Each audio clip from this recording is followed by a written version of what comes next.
Hello, मैं Anil sir bio classes आज आपको सिंपल परमानेंट टिश्यू का डिटेल बताऊंगा, जिसमें कि आपको बोले थे कि 3 होता है, पेरेन्काइमा, कोलेन्काइमा, स्टेनकाइमा। आज पेरेन्काइमा का जो है वो बताऊंगा। ये पेरेन्काइमा का देखिए डायग्राम है। इसकी सबसे बड़ी खासियत है थिन वॉल्ड है, साइटोप्लाज्म है और 2 सेल के बीच में इंटरसेलुलर स्पेस है। यही इसकी खासियत है। It is the simplest permanent tissue.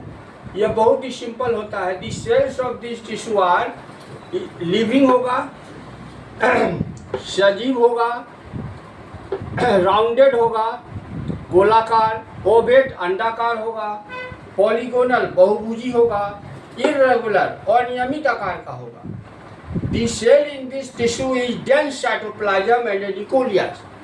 इस ऊतक के कोशिका में सघन कोशिका द्रव्य और एक केंद्रक पाया जाता है। इस cells are thin and made up of cellulose. इसकी जो कोशिका भित्ति होती है वह पतली और सेलुलोज की बनी होती है। Between the cells intercellular space are present. और 2 सेल के बीच में, 2 कोशिकाओं के बीच में अंतर कोशिकीय अवकाश पाया जाता है। In the centre of the cell a large vacuoles are present. और कोशिका के मध्य में एक बड़ा रसधानी पाया जाता है। It is found in new stem. ये कहाँ पाया जाता है? नए तना में, नया रूट में और लिम्स के एपिडर्मिस और कॉर्टेक्स में। कुछ पेरेन्काइमेटस सेल जो है उसमें क्लोरोफिल पाया जाता है। तो क्लोरोफिल पाए जाने के कारण उसमें प्रकाश संश्लेषण की क्रिया होती है। इस टिश्यू का नाम है collenchyma.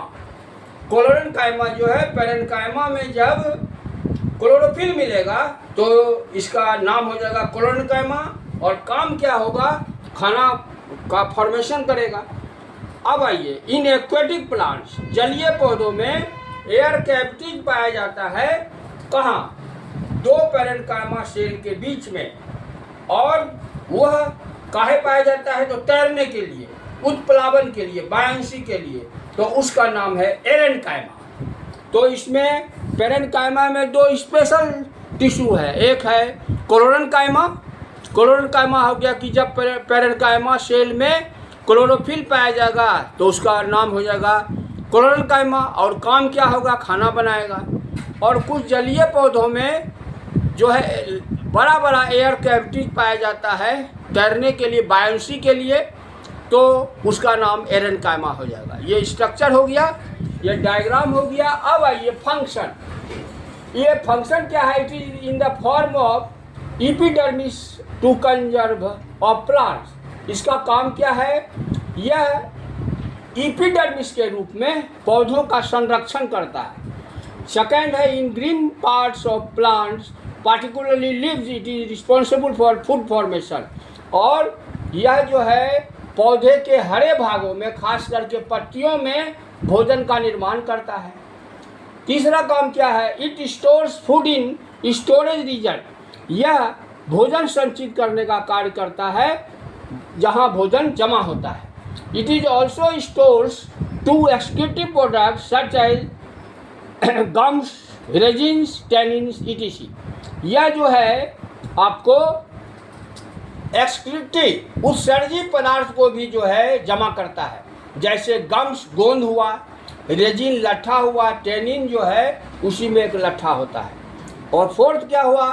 This tissue is to help in conduction, lateral conduction of food.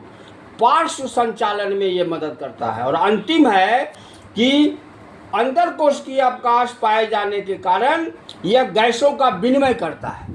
तो पेरेन्काइमा जो है बहुत ही पतली टुन्नुक जो है टिश्यू होता है। जैसे मोरिंगा है, सहजन। सहजन के बड़े डाल पर आप बैठ जाइएगा तो वह टूट जाता है। काहे? इसमें इंटरसेलुलर स्पेस रहता है। तो अब कल जो है आपको कोलेन्काइमा बताऊंगा, फिर आपको स्टेनकाइमा बताऊंगा। Thank you.